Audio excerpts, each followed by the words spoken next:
నమస్కారాలు, ధన్యవాదాలు.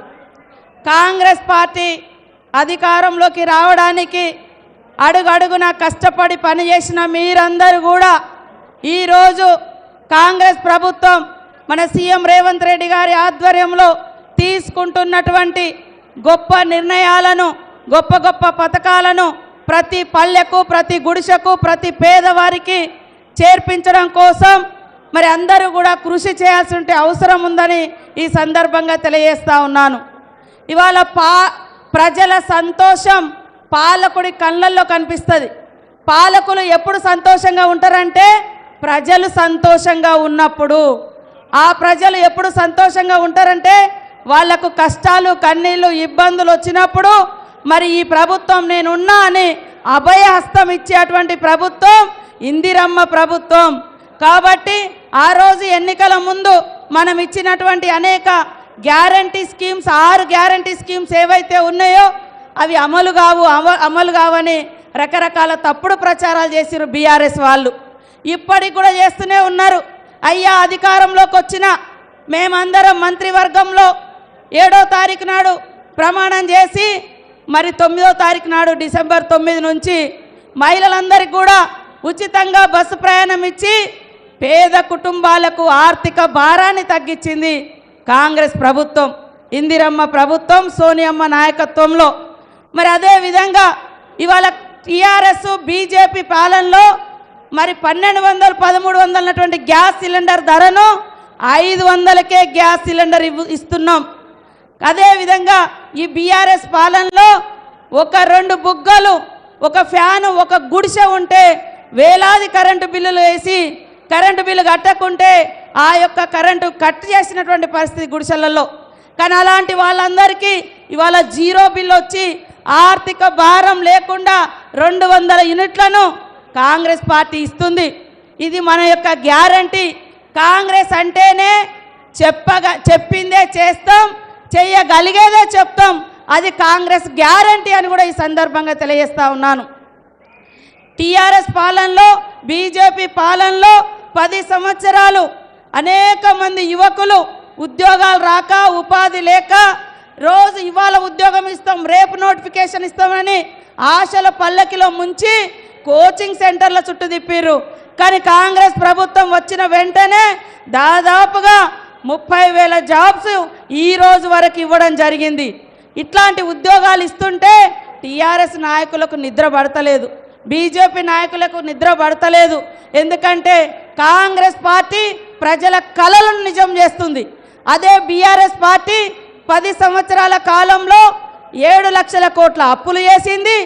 70,000 కోట్లు అప్పులకు వడ్డీలు కట్టే పరిస్థితి ప్రతి సంవత్సరానికి ఇచ్చింది. ఇది బీఆర్ఎస్ బీజేపీ పాలనలో మనకు వచ్చింది. కాబట్టి ఇక్కడ ఉన్నటువంటి మా అక్కలు, అన్నలు, తమ్ముళ్ళు అందరూ కూడా ఆలోచించండి. ఇవాళ మరొక గొప్ప పథకానికి ఇవాళ రాముని సన్నిధిలో, భద్రాది రాముని సన్నిధిలో శ్రీకారం చుట్టడం జరిగింది. అదే పేదలకు ఇండ్లు. గత 10 సంవత్సరాల కాలంలో మరి టీఆర్ఎస్ నాయకులు పెద్ద పెద్ద ఇల్లులు కట్టుకున్నారు తప్ప ఏ పేదలకు మాత్రం ఇల్లు రాలే.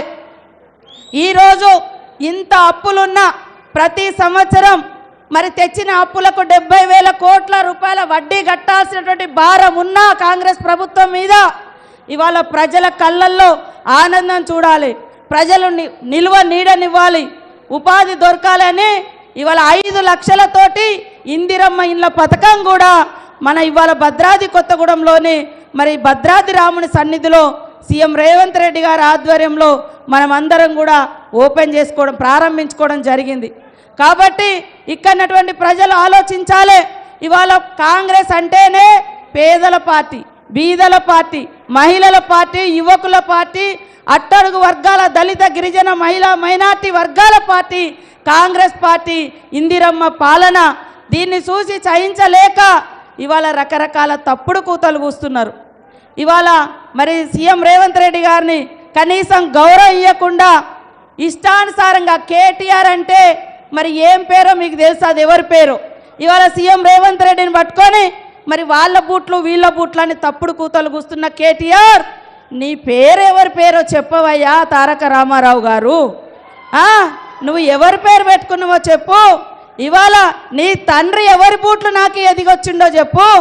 ఇవాళ మీరు అధికారం కోసం ఆంధ్రలో ఆంధ్ర వాళ్ళు హైదరాబాద్లో ఉంటే మరి వాళ్ళ అరికాలను ముళ్ళు గుచ్చితే నోటితో తీస్తా అన్నది మీరు కదా, మీ మూతులు వాళ్ళ కాళ్ళ కాడ పెడతా అన్నది మీరు కదా నేను అడుగుతున్నా.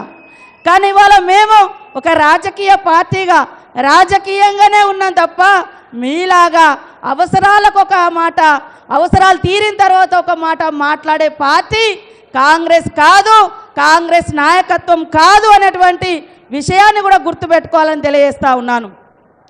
గత 10 సంవత్సరాలు ఇంటికో ఉద్యోగమని ఉద్యమ కాలంలో చెప్పి మరి తెలంగాణ వచ్చిన తర్వాత కేవలం వాళ్ళ ఇంట్లో మాత్రమే అన్ని పదవులు పొంది ఓడిపోతే కూడా మళ్ళీ దొడ్డిదారిన వచ్చి పదవులలో ఉన్నది వాళ్ళు. కానీ ఇక్కడ ఉన్నటువంటి నిరుద్యోగ యువతకు మాత్రం ఉద్యోగాలు అడిగితే కేసులు పెట్టి జైల్లో పెట్టింది వాళ్ళు. కాబట్టి అలాంటి ప్రభుత్వం వద్దనుకోనే ఇవాళ ప్రజాప్రభుత్వం, ఇందిరమ్మ ప్రభుత్వం, రేవంత్ రెడ్డి గారి ఆధ్వర్యంలో ఉన్నటువంటి కాంగ్రెస్ ప్రభుత్వాన్ని గెలిపించిన మీరందరూ కూడా విజయులు, అజయులు.